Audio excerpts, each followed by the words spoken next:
అందరికీ తెలుసు. సో మన బాడీలో అతి ముఖ్యమైన పార్ట్ ఏదన్నా ఉంది అంటే గనక సో అది హార్ట్ కావచ్చు, హార్ట్ తర్వాత కిడ్నీ కావచ్చు. సో ఏదైతే ప్రాబ్లం రావద్దనుకున్నామో ఆ ప్రాబ్లం మా దరిదాపులకు రావద్దనుకుంటే సో అది నా అదృష్టంగానే భావిస్తున్నా. నా దగ్గరికి రావడం జరిగింది.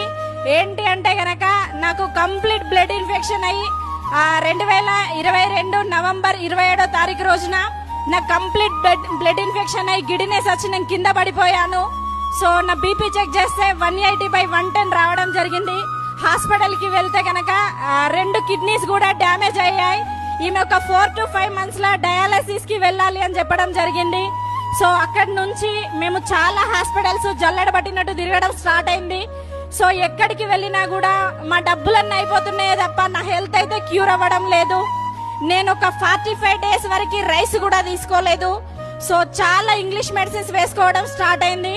బట్ నా బాడీ రోజు రోజుకు డిలే పడిపోయింది. నడవలేని పరిస్థితికి వెళ్ళిపోయినా. సేమ్ నేను ఏ రోజైతే మళ్ళీ నా బర్త్డే వచ్చిందో ఆ రోజు త్రూ వెస్టీజ్ నుంచి నేను పునర్జన్మని పొందాను. సో మన వెస్టీజ్ లో ఉన్నటువంటి సప్లిమెంట్స్ మా అప్లయన్స్ మాకు సజెస్ట్ చేయడం జరిగింది. సో నేను ఒక 22 type of Vestige food supplements తీసుకోవడం జరుగుతుంది స్టిల్ ఇప్పటికీ కూడా. సో నాకు ఏదైతే ప్రాబ్లం ఉందో ఆ ప్రాబ్లం డాక్టర్ ఏమన్నారంటే 4 months కి డయాలసిస్ కి రమ్మంటే నేను ఏదైతే 4 months కి హాస్పిటల్ కి వెళ్ళానో ఈమెకి డయాలసిస్ అవసరం లేదు, ఈమె ప్రాబ్లం మొత్తం క్యూర్ అయిపోయింది, మీరు ఏం మెడిసిన్ వాడారని అడిగారు. సో అప్పుడు మా సార్ డాక్టర్ దగ్గర కూర్చొని మేము పలానా ఫుడ్ సప్లిమెంట్స్ వాడినామని చెప్తే మీరు అదే కంటిన్యూ చేయమని చెప్పారు. స్టిల్ ఇప్పటికి 3 years 1.5 year నుంచి 2 years అవుతుంది. సో మేము కంప్లీట్ ఫుడ్ సప్లిమెంట్ వేసుకునే ఉన్నాను. నాకు ఇప్పటి వరకు ఏ ప్రాబ్లం లేదు.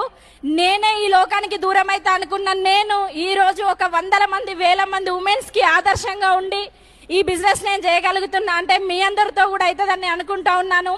సో నేను సప్లిమెంట్స్ వేసుకుంటూ కనీసం నా పిల్లలు చిన్న పిల్లలండి, Advait and Aditya 2nd class బాబు 4th class పాప, వాళ్ళకి నేను ఎక్కడ దూరం అవుతానో అని చెప్పేసి వాళ్ళు స్కూల్కి వెళ్తా ఉంటే వాళ్ళ ఫొటోస్ నేను గోడకు చూసి ఏడ్చుకుంటూ ఉండేదాన్ని. వాళ్ళు వచ్చే వరకు నా లైఫ్ ఉంటుందో ఉండదో అని చెప్పేసి అటువంటి సిచ్యువేషన్ నుంచి నేను వెస్టీజ్ ఫుడ్ సప్లిమెంట్స్ వాడి ఈ రోజు మీ అందరి ముందు మాట్లాడగలుగుతా ఉన్నా అంటే మన ఫుడ్ సప్లిమెంట్స్ లో ఎంత దమ్ముందో ఆలోచన చేయండి లీడర్స్. సో నాలాంటి ప్రాబ్లం ఎవరికైనా ఉంటే గనక ప్రతి ఒక్కరు ధైర్యంగా సప్లిమెంట్స్ వాడచ్చు. వాడుతూ నాకేం ధైర్యం వచ్చిందంటే సప్లిమెంట్స్ వాడుతూ తినలేని స్టేజ్ నుంచి తినే స్టేజ్కి రావడం జరిగింది, నడవలేని స్టేజ్ నుంచి నడిచే స్టేజ్కి రావడం జరిగింది, సో పరిగెత్తే స్టేజ్కి రావడం జరిగింది. నాలాంటి వాళ్ళు చాలా మంది ప్రాబ్లమ్స్ తో బాధపడతా ఉన్నారు.